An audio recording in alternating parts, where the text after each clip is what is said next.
Hello friends, मैं हूं अर्जुन। इस वीडियो में बनाएंगे हम स्केचेस किसी भी चीज़ की। जैसे फिगर्स हैं, कुछ रेफरेंस है या फिर पोर्ट्रेट है, कुछ भी अगर सामने आ रहा है तो उसी को देख के हम ट्राई करेंगे, बना के देखेंगे। और फिगर स्टडी इसमें मेन रखते हैं। कुछ भी, जैसे काफ़ी सारी रेफरेंस मुझे दिख रही हैं, तो किसी भी जगह से कोई भी रेफरेंस उठा लेते हैं। ये देखो, एक पोज है डिफरेंट तरीके से, जैसे कोई बैठता है। हमें कोशिश करते हैं कि न्यू तरीके से कुछ भी अगर हमें डिफरेंट सा मिलता है उसको स्टडी करेंगे, क्योंकि आप सेम सेम स्टडी करते रहते हैं तो कुछ डिफरेंट करेंगे। जैसे ये हैंड हो गया, ठीक है। मैं आपको बताऊंगा कि सिंपल तरीके से कैसे स्टडी कर सकते हैं। ये हो गया, और फेस के एंगल हो गए। मैं आपको तरीके बताऊंगा कि कैसे कैसे हम स्केचिंग कर सकते हैं। ये एक छोटा सा आइडिया है जिसको हम जेस्चर बोल देते हैं। तो इसके साथ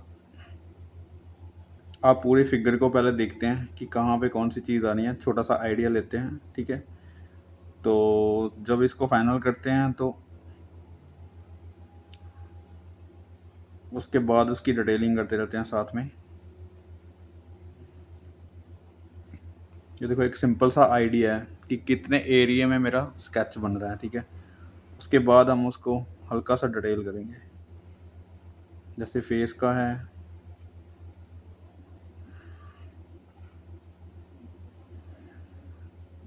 इस टाइप का होगा कुछ, ठीक है। ये हैंड है यहाँ पे,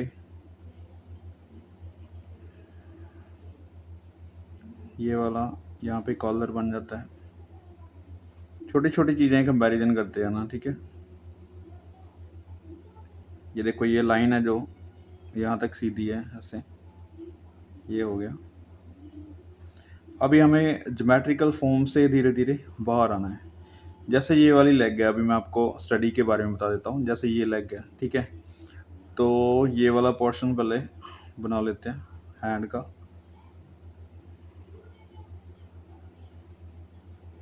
यहाँ तक हल्का सा, फिर मैं आपको ये समझाता हूँ कि कैसे बनेगा।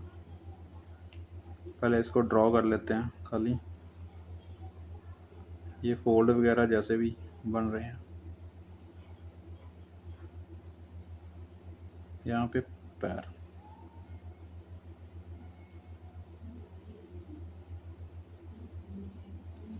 ठीक है। ये वाला पैर यहाँ पे इस तरीके से आता है। यहाँ पे फोल्ड वगैरह जो भी हैं,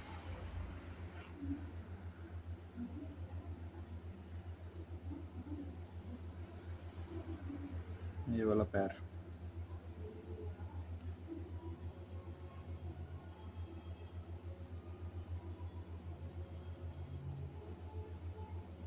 ये मैं हल्का सा आपको बता दूं, ये जो मैं पेज यूज़ कर रहा हूँ ये फ़ोटोकॉपी वाले पेज हैं, जो कि रफ पेज होते हैं, जिसको हम सिंपल शीट या फिर न्यूज़ प्रिंट शीट बोल देते हैं। ये वही है। और ये कलर पेंसिल है रेड कलर की। ये इसलिए यूज़ कर रहा हूँ क्योंकि स्केचिंग ब्लैक एंड वाइट से करते करते काफ़ी टाइम हो गया। थोड़ा सा इंटरेस्टिंग बनाने के लिए थोड़ा कलरफुल यूज़ कर लेते हैं। इससे एक तो लाइन बड़ी सॉफ्ट चल रही है, और एक थोड़े कलर के साथ ट्राई करके देखना चाहिए। उससे थोड़ा स्केचिंग में दिल लगता है, कुछ नया हो जाता है, और कुछ नहीं है। मैं हमेशा कहूँगा कि मटेरियल के बारे में कभी भी ये नहीं सोचना चाहिए कि कौन सी चीज़ कहाँ पे यूज़ करनी है, कैसे यूज़ करनी है। आप उसके बारे में खुद ट्राई कर सकते हैं। जब उसको आप यूज़ करके देखेंगे तो वही मटेरियल आपको बताएगा कि आपके लिए परफेक्ट है या नहीं है, या फिर उससे हैंडलिंग जो कर रहे हैं वो खुद बताएगा कि आप उसको किस तरीके से हैंडल कर सकते हैं, ठीक है। ये देखो, इसमें क्या मुश्किल है, कुछ भी नहीं है। स्केचिंग वही है जो आप स्टडी करते हैं, जो आप डेली बनाते हैं, ठीक है। ये हैंड का इफेक्ट देते हैं यहाँ पे। और कलर कोई भी हो सकता है। यहाँ पे ब्लैक एंड वाइट फ़ोटो बनाते हैं, जैसे हम स्किल वाइज काम कर रहे हैं, तो स्किल को बेटर करने के लिए, मटेरियल के बारे में बेटर जानने के लिए हम ये यूज़ कर रहे हैं कि कोई भी मटेरियल उठाओ और यूज़ करना स्टार्ट कर दो। और फेस है तो फेस को हम थोड़ी सी ऐसा ही डिटेलिंग देंगे, बस इतना काफ़ी है।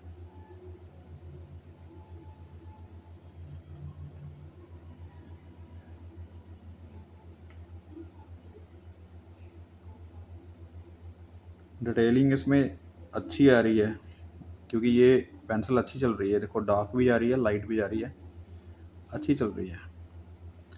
तो इसके साथ काफ़ी अच्छा काम कर सकते हैं। कोई भी कलर ले सकते हैं। फ़िलहाल मैं ये एक ही लेके आया हूँ क्योंकि मुझे कलर अच्छा लगा थोड़ा डिफरेंट तरीके से। कलर्स वाली पेंसिल कई बहुत अच्छी चलती हैं, किसी भी कंपनी की ले लो, मैं किसी भी कंपनी को रेफ़र नहीं करूँगा क्योंकि वो अपने ऊपर ही है, हम उससे क्या काम ले रहे हैं। हो सकता है नटराज की पेंसिल्स आपके लिए बहुत बेटर साबित हों, हो सकता है अप्सरा की बहुत शामिल हों कि आपकी कैटेगरी कैसी है काम करने की। तो मैं आपको मटेरियल के बारे में कभी भी नहीं बांधूँगा कि आप इस चीज़ को यूज़ करो, उसको यूज़ करो।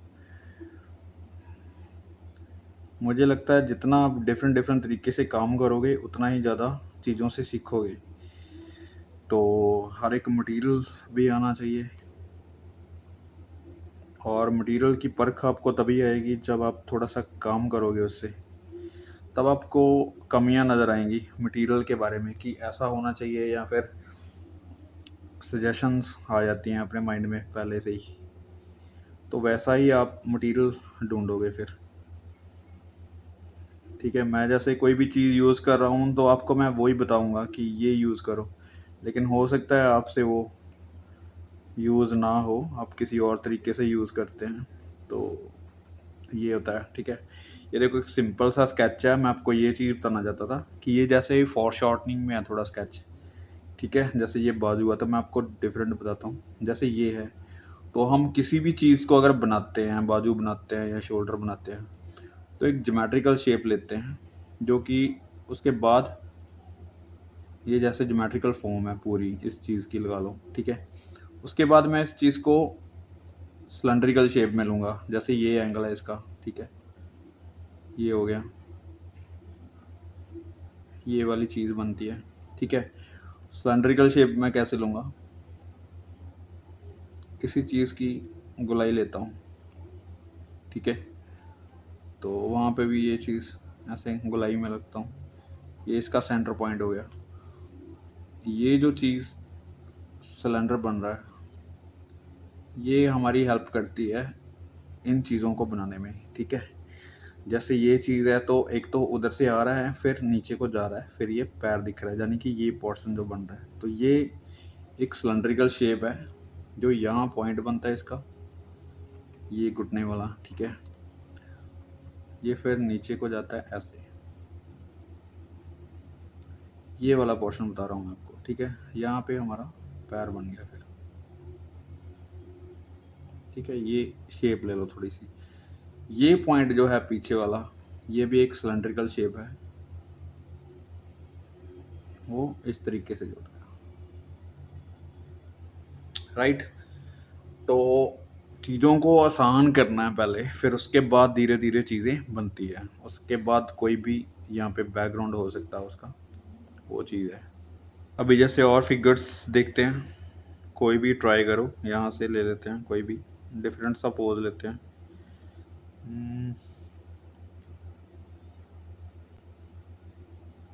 ये देखो जैसे ये है,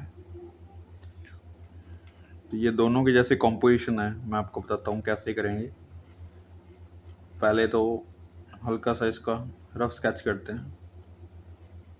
ठीक है, जैसे पगड़ी होगी। और जब स्केचिंग करने बैठते हैं तो सिर्फ कोशिश करो कि एक स्केच बनना चाहिए, कम डिटेलिंग वाला, कम से कम काम हो, लेकिन एक स्केच का इफेक्ट हो। ठीक है, जैसे फेस है तो कोई ज़रूरी नहीं है, अगर फेस नहीं बनाना तो ऐसे रख सकते हैं इसको, ठीक है। ये हो गया पगड़ी, आगे ये हो गया नेक, इसको भी हम ऐसे रखते हैं, ठीक है। मैं एक सिंपल तरीका बता रहा हूँ, जब आपको फीचर्स वगैरह में ज़्यादा प्रॉब्लम आ रही है तो फीचर अलग से स्टडी कर सकते हैं। यहाँ पे हम एक फिगर को बनाना सीख रहे हैं कि कैसे उसको इस तरीके से बनाएंगे। ये देखो जैसे शोल्डर है उसका, ठीक है, शोल्डर ऐसे जा रहा है तो हमें भी थोड़ा सा उसको ऐसे लाइन में लेना है। ये यहाँ से ऐसे जा रहा है, ठीक है, ये भी लाइंस लेनी होगी, ये भी लाइंस लेनी होगी, ठीक है। शोल्डर को हल्का सा गोलाई में रखते हैं, ये चीज़ हो गया। कॉलर्स, मतलब जब एक चीज़ हमारे पास आ जाती है तो उसके अकॉर्डिंग सारी चीज़ें बननी स्टार्ट हो जाती हैं। जैसे ये हैंड हो गया, तो हैंड को यहाँ तक, बिल्कुल सिंपल तरीका है ये करने का।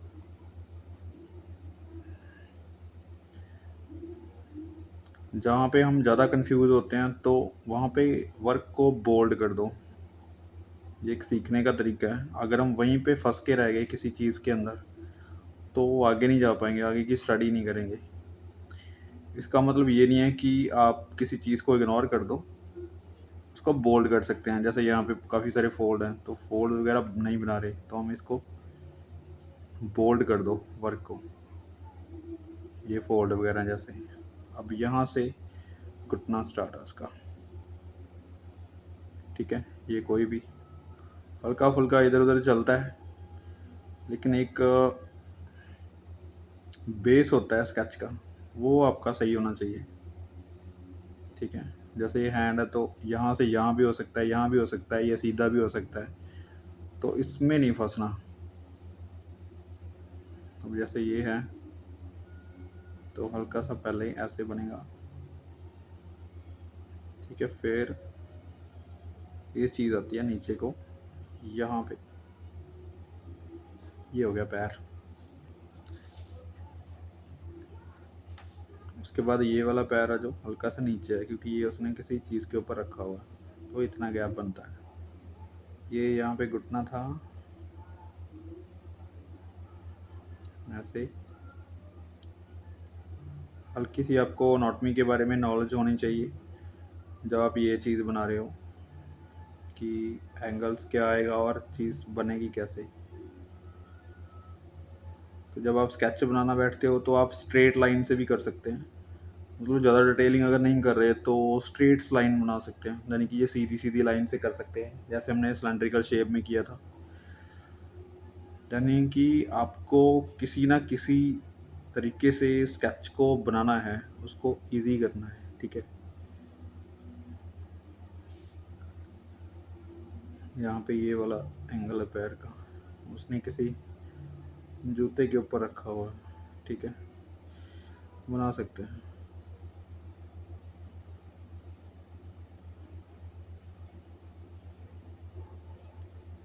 ये फिर यहाँ से सीधा यहाँ आता है,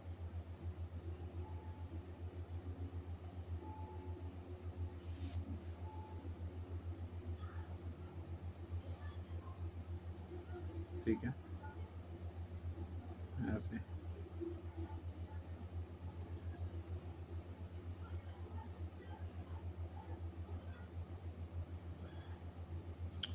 रेंडरिंग में रख दिया ऐसे।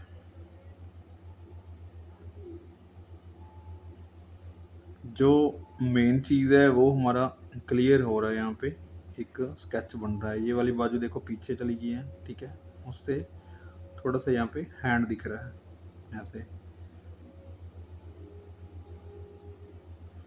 तो स्केच को बस सिर्फ ऐसे बनाना है, क्लियर लगे स्केच अच्छा लगे दिखने में।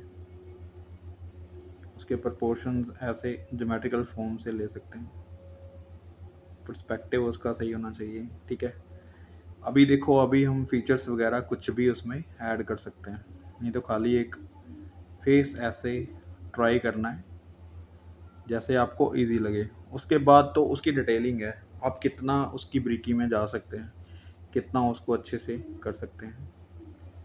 ये आपके ऊपर है, आप कितनी नॉलेज रखते हैं स्केच के बारे में। ठीक है, ये देखो अभी मैं बात करता हूँ ये सेकंड की। अगर हम कंपोजिशन कर रहे हैं, सपोज करो मेरे पास 2 या 2 से ज़्यादा फिगर्स हैं, ठीक है? उसको हम कैसे ड्रॉ कर सकते हैं? जैसे ये 2 फिगर्स हैं, उसके पीछे भी हैं, लेकिन इन्हीं 2 की बात करते हैं। तो एक फिगर मेरे पास है, इसका फॉर्म इसी फिगर को हम ले लेते हैं। जैसे ये लाइंस हैं, अकॉर्डिंग टू इस फिगर के यहाँ लगा ली हमने, ठीक है? ये कितनी दूर है? एक फेस का फासला होगा लगभग। चलो यहाँ रख लेते हैं, ठीक है? यहाँ पे फेस आ जाएगा उसका, शोल्डर से हाई है उसका, इस शोल्डर से हाई है, यहाँ पे रख लेंगे। ये चीज़ आ गई, ये यहाँ से शुरू होता है उसकी बाजू, यहाँ पे उसका घुटना दिख रहा है। क्योंकि ये चीज़ जो बनी हुई है हमारे पास, उसी के अकॉर्डिंग दूसरी फिगर्स बन जाएगी यार बड़े आराम से। ठीक है, ये देखो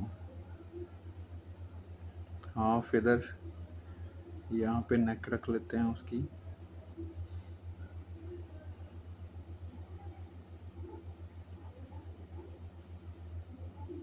ऐसे। ये घुटने से ऊपर है उसकी बाजू, कुछ इस तरीके से।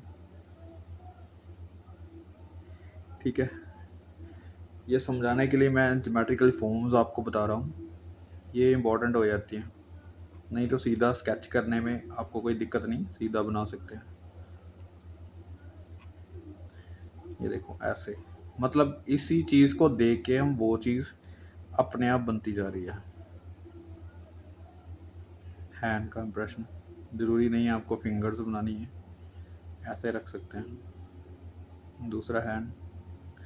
ठीक है, ये फोरशॉर्टनिंग में है, जैसे आप सिलेंड्रिकली शेप लेते हो, मैं आपको बता भी रहा हूँ, ये चीज़ है।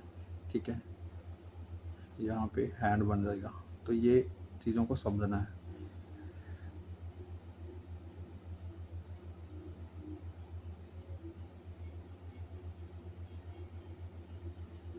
उसके बाद ये यहाँ पे घुटना, ये पैर अब थोड़ा सा ये दिख रहा है साइड पे।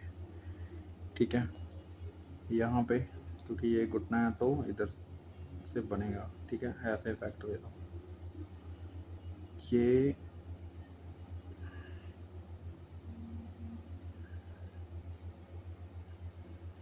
यहाँ पे,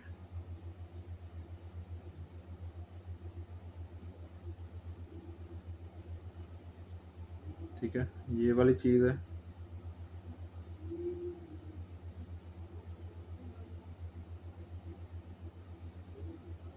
ऐसे फिर आपको ये चीज़ बनानी है।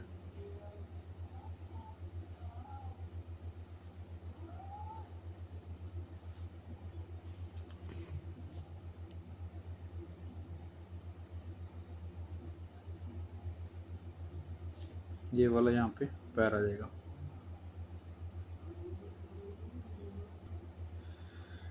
ठीक है, ये इसके फोल्ड्स वगैरह हो जाते हैं। अभी इसको थोड़ा सा क्लियर कर लेते हैं। जैसे ये बाजू हो गया, ये फोल्ड्स वगैरह हो गए, या फिर ये इसको मैं डार्क कर देता हूँ हल्का सा, ये वाइट रखने के लिए। ठीक है, ये हो गया, फोल्ड्स वगैरह बना दो।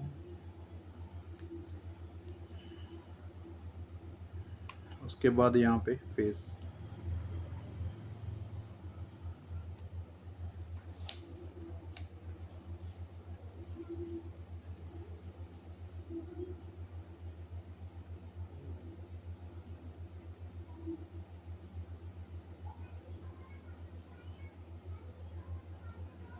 कोई भी करेक्टर हो सकता है, पगड़ी वाला हो सकता है, या फिर हेयर्स वाला, ऐसे बना सकते हैं।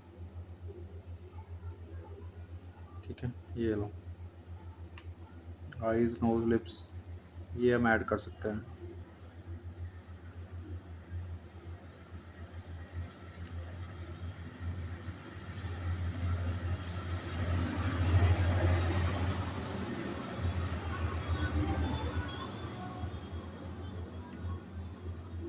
ठीक है, कोई भी चीज़ अगर बन रही है उसका इफेक्ट ऐसे बना के दे सकते हैं।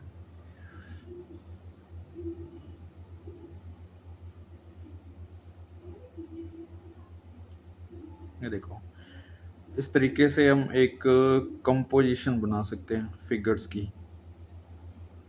जैसे हमने कोई भी एक चीज़ ले ली है, उसके बाद पूरी चीज़ें इसके ऊपर डिपेंड करके बना सकते हैं। ठीक है, ये है एक कंपोजिशन फिगर्स की। उसके बाद कोई भी बैकग्राउंड हो सकता है, कुछ भी ट्राई करो। ठीक है, तो यही एक तरीका है एक कंपोजिशन बनाने का, मुझे लगता है। क्योंकि अगर कोई भी एक चीज़ अगर हमारे पास बन गई है तो उसको हम दूसरी चीज़ों के साथ कंपैरिजन करके बाकी की चीज़ें बना सकते हैं। ठीक है, ये है बैकग्राउंड। उसको चाहे आप डार्क करो, लाइट करो, जैसे भी आप बना सकते हैं।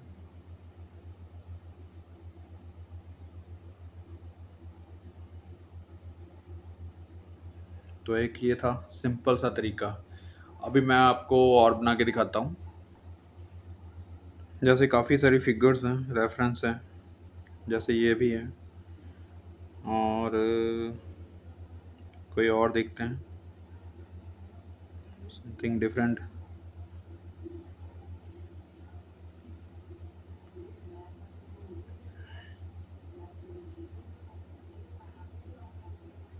ये देखो, ये है थोड़ा डिफरेंट।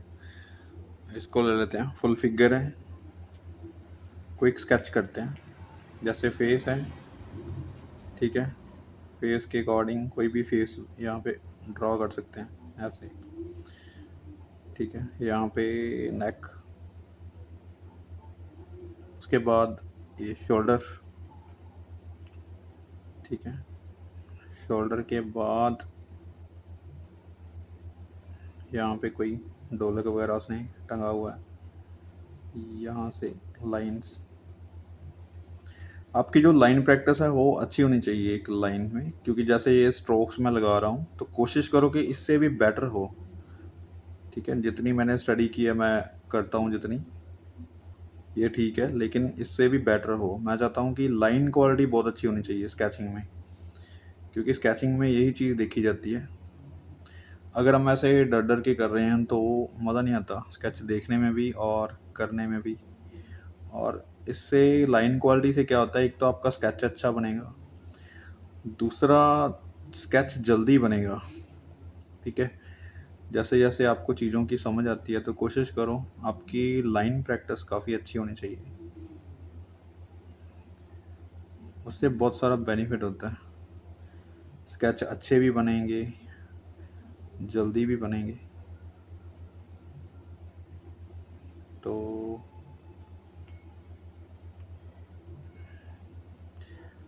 प्रैक्टिस बहुत ज़रूरी है इसके लिए, लाइंस के लिए।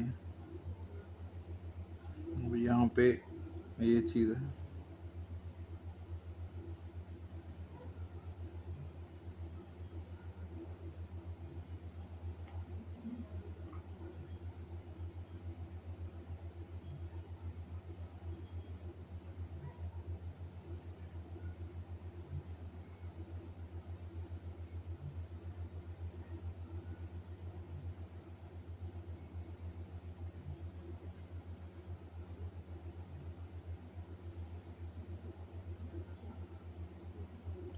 स्केचिंग करते हुए ज़्यादा सोचने की ज़रूरत नहीं, बस एक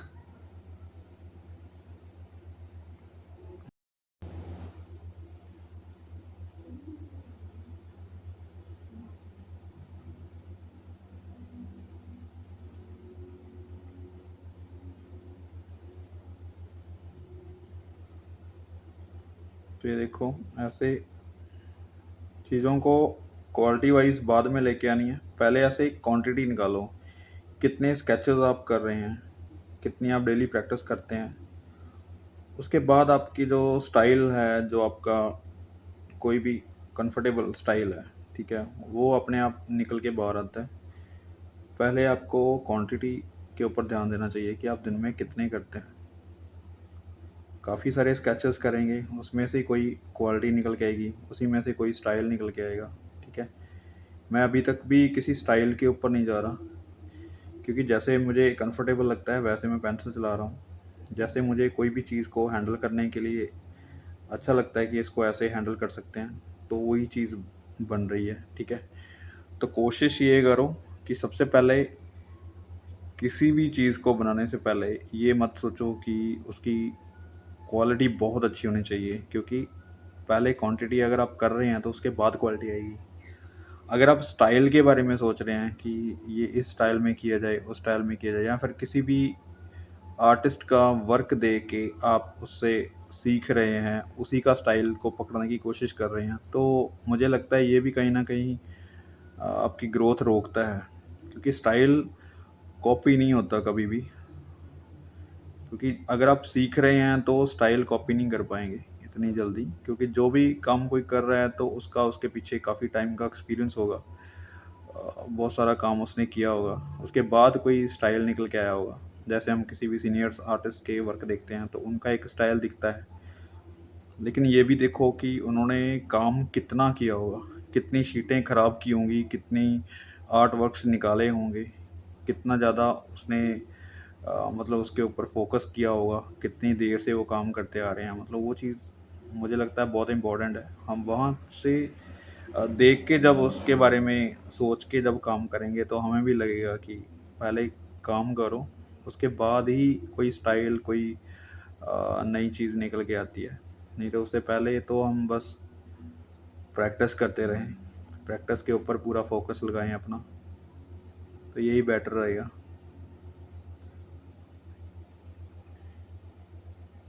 ठीक है, ये देखो ऐसे एक सिंपल सा स्केच किया है, इसे कुछ भी हमने ज़्यादा एक्स्ट्रा नहीं बनाया, लेकिन एक क्वांटिटी वाइज काम कर रहे हैं।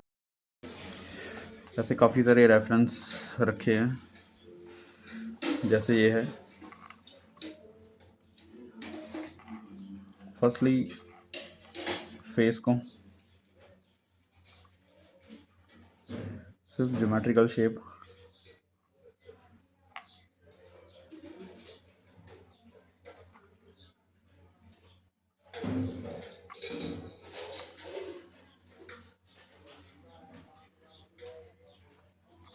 ठीक है, इसकी शेप कोई भी हो सकती है।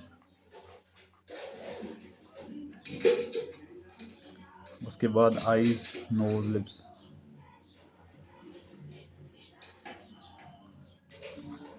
Simple form. ठीक है, उसके बाद कैसे भी इसकी डिटेलिंग कर सकते हैं।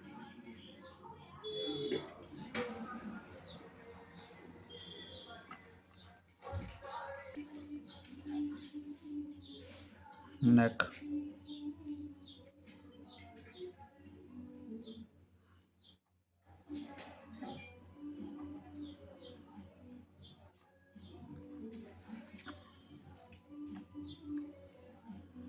ये चीज़ है, ये देखो जैसे कनेक्ट हो रहा है यहाँ पे, ये ऐसे।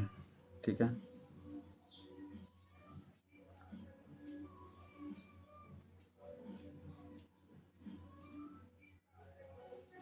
एक बेसिक सी लाइन लेनी है पहले, उसके बाद उसकी डिटेलिंग करनी है।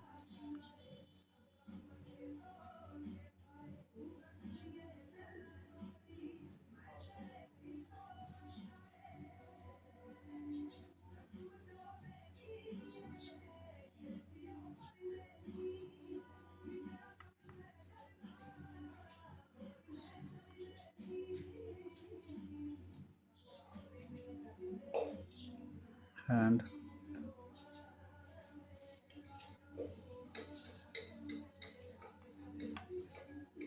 यहाँ पे दूसरा हैंड,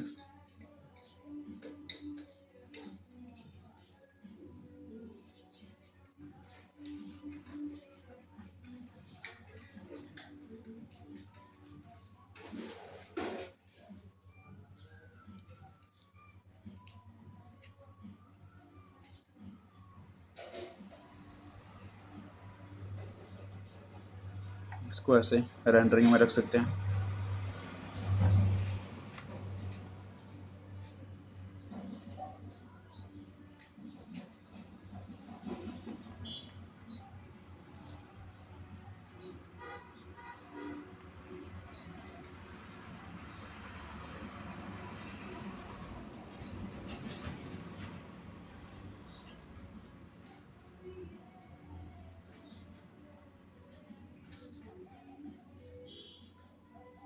हल्की फुल्की शेडिंग कर सकते हैं।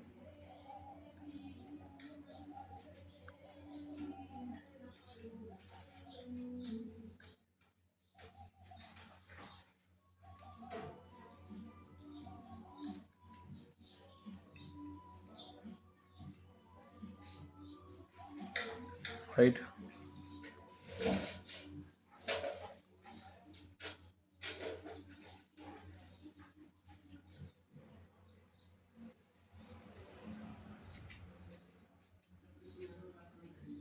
उसके बाद इसकी जितनी मर्जी डिटेलिंग कर सकते हैं। अभी जो एक बार बेस बन गया तो उसके अकॉर्डिंग सारी डिटेलिंग होती रहती है।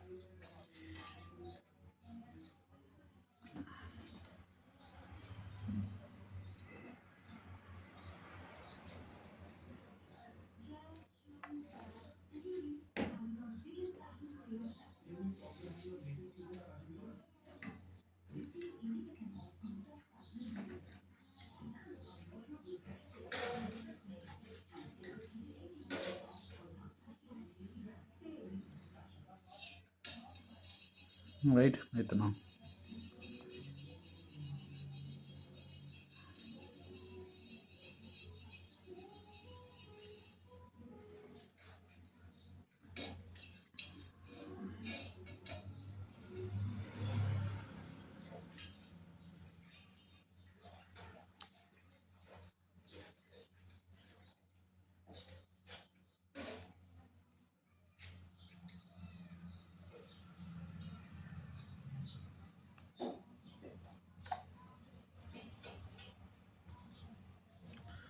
राइट,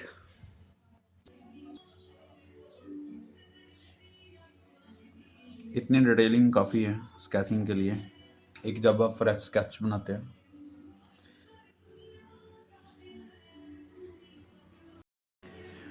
जैसे भी और स्केचेस इसको ले लेते हैं, जैसे बिल्कुल रफ है, ज़्यादा डिटेलिंग नहीं है इसमें।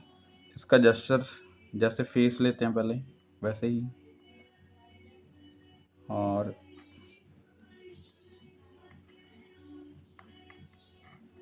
यहाँ पे फेस का आइडिया ले लेते हैं। वहाँ पे दिख नहीं रहा, यहाँ पे एक फेस का आइडिया ले लेते हैं। ठीक है, अब ये पोर्शन उसका इस तरीके से जा रहा है। ठीक है, इन लाइनों को समझना आपने। उसके बाद ये वाली चीज़ें आ जाती हैं सेंटर में। जैसे हल्का सा डिस्टेंस मैं आइडिया ले रहा हूँ ऐसे, और उसके बाद ये वाला पॉइंट यहाँ पे लगभग इससे ज़्यादा है। ठीक है, इस तरीके से कर सकते हैं। मतलब स्केचिंग का कोई एक ही तरीका नहीं होता करने का। आप कैसे भी उसको ड्रॉ कर सकते हैं, कैसे भी उसकी मेजरमेंट ले सकते हैं, जैसे आपको इजी लगता है। जितना आप काम करेंगे उतना ही एक्सपीरियंस होगा इन चीज़ों के बारे में।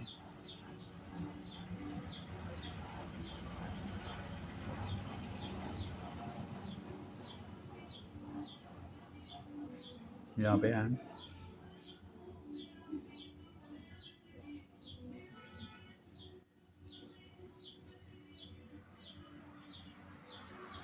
मैं स्ट्रेट लाइन से काम कर रहा हूँ। ठीक है, तो ऐसे इजी हो जाता है किसी भी काम को करना। उसके बाद हम उसको मोल्ड कर लेते हैं।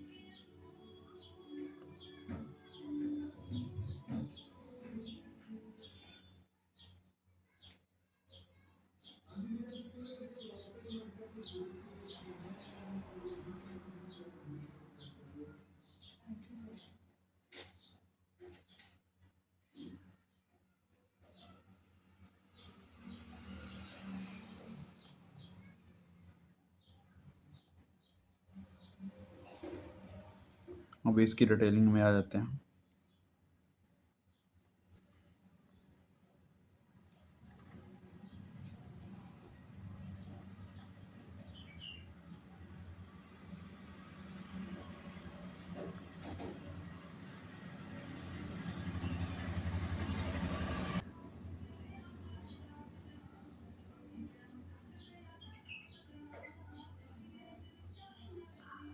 लाइंस,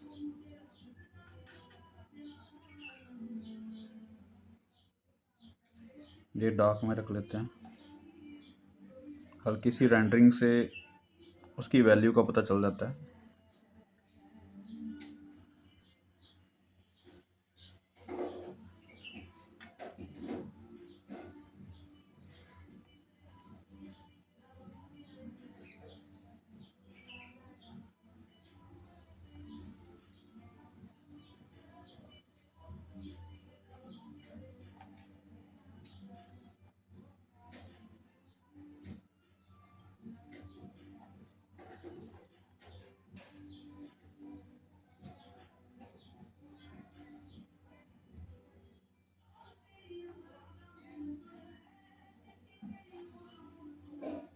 यहाँ पे पूरा बैलेंस उसने इस पैर के ऊपर किया हुआ है, हल्का सा इस पैर के ऊपर है, तो उस बैलेंस को भी नोट करना है। स्केचिंग में यही 3-4 चीज़ें होती हैं जो आप नोट करते हैं। बैलेंस, फिगर का रिदम, ठीक है, और डार्क एंड लाइट जब आप करना चाहते हैं तो। नहीं तो हम सिंपल लाइन के साथ भी स्केचिंग कर सकते हैं।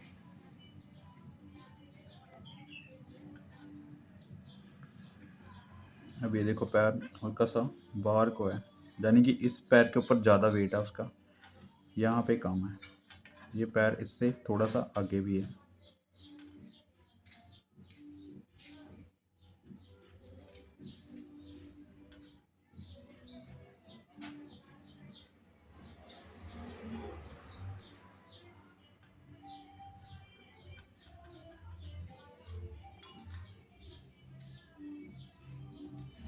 ठीक है, ये चीज़ होगी।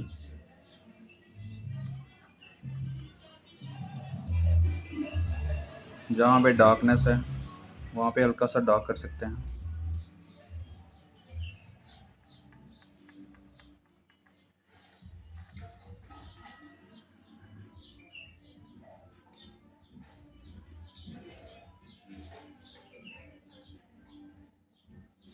यहाँ पे फेस दिखाई नहीं दे रहा, लेकिन हम थोड़ा सा विजिबल कर लेते हैं।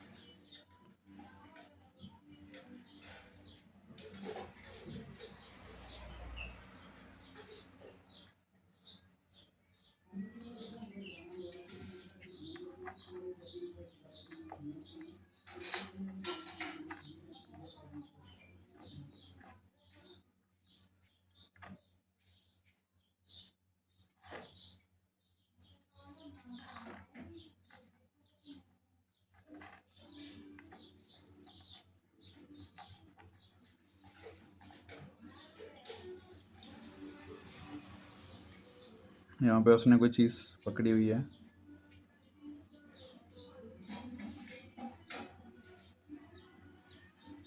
कुछ भी हो सकता है, ठीक है।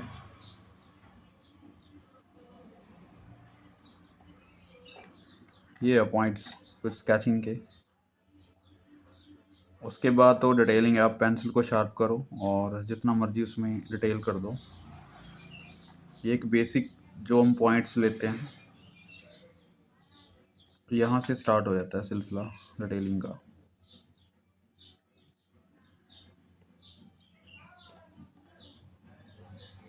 अब हमारे पास रफ स्केच बन गया है, इसके बाद हम डिटेलिंग करेंगे, ठीक है। डिटेलिंग का जो आइडिया होता है वो यहीं से होता है। उसके बाद जो भी आपको शेडिंग लग रही है, जहाँ पे आपको डिटेलिंग करने की कोशिश कर सकते हैं, वहाँ पे करते रहो, ठीक है। तो ये एक आइडिया है जैसे हम स्केच करते हैं कोई भी।